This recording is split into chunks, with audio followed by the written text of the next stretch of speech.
I still remember the exact moment my heart cracked in two. Emily stood in my kitchen, arms crossed, voice sharp as winter wind slicing through the screen door. "You're not invited, Margaret," she said. "The wedding is intimate. Family only. My son, Daniel, the boy I carried for 9 months, the child I rocked through fevers and nightmares, just looked down at his phone and said nothing. Nothing." That silence hurt worse than her words. I let the quiet settle after that sentence, the way an old woman lets tea steep. Slow, deliberate, tasting every bitter leaf. I was folding laundry that afternoon, the same way I've folded laundry for 43 years. Daniel's tiny baseball shirts became his work shirts, became the monogrammed towels Emily demanded for their new house. The dryer hummed like it always does. Warm cotton in my hands, the faint scent of lavender softener drifting up. Outside, snow tapped the window pane. Soft, polite, like it was apologizing for what was happening inside. I raised that boy alone after his father left. Nights I worked double shifts at the hospital, coming home with feet so swollen I had to soak them in Epsom salt before I could sleep. Every dollar I didn't spend on myself went into his college fund. When he wanted to propose to Emily, I sold Grandma Ruth's diamond earrings, the one she wore the day she married Grandpa in 1943, so he could buy the ring Emily pointed at in the case. He promised, "Mom, tomorrow I'll pay you back." Tomorrow. Tomorrow never came. I still cooked for them every Sunday. Roast chicken, garlic mashed potatoes, the green beans Emily liked with slivered almonds. I'd set the table with the good china, the one with the tiny roses, because family deserves beauty.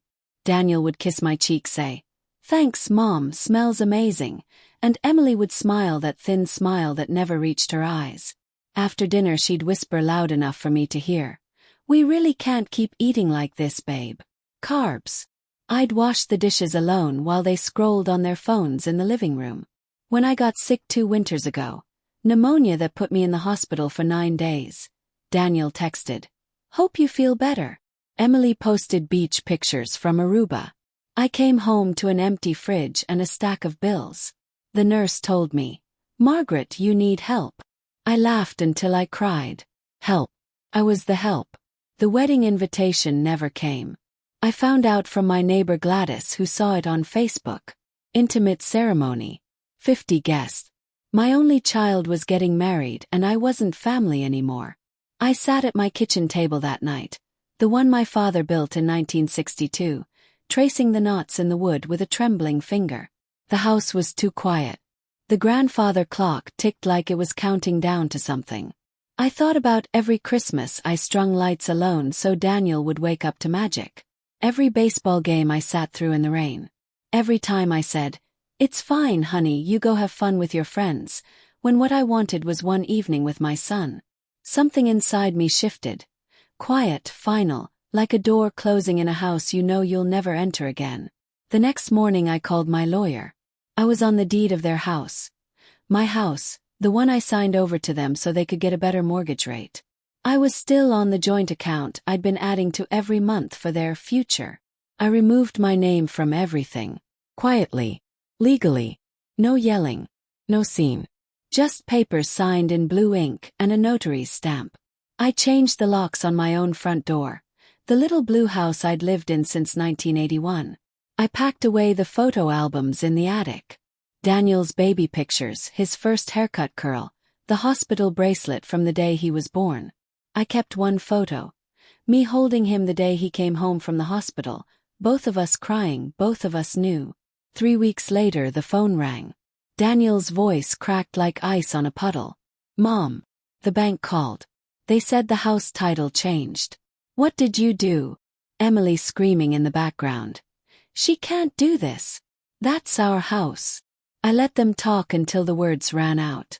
Then I said, calm as Sunday morning, "You told me I wasn't family. You made your choice.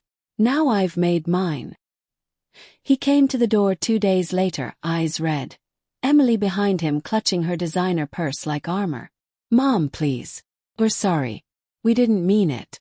You know how weddings are, stressful." I looked at my son, really looked at him, and saw a man I didn't raise. I said, I'm done begging for a seat at a table I set myself. Close the door.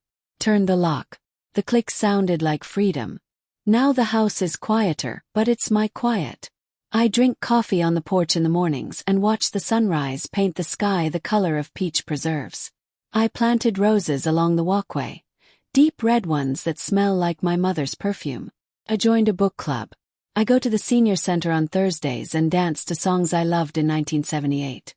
Sometimes I laugh so hard my sides ache, and no one tells me to keep it down.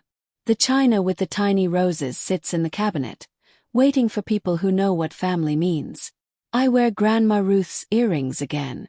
They catch the light when I turn my head, reminding me that some things are meant to stay with the women who earned them. I still miss my boy sometimes. The ache is there, dull and familiar like arthritis in the winter. But I no longer confuse missing him with owing him. Love is not a debt you pay forever.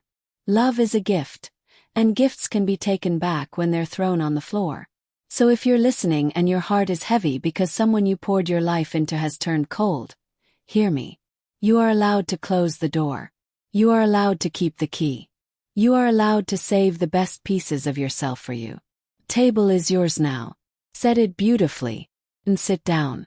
You've earned the chair at the head.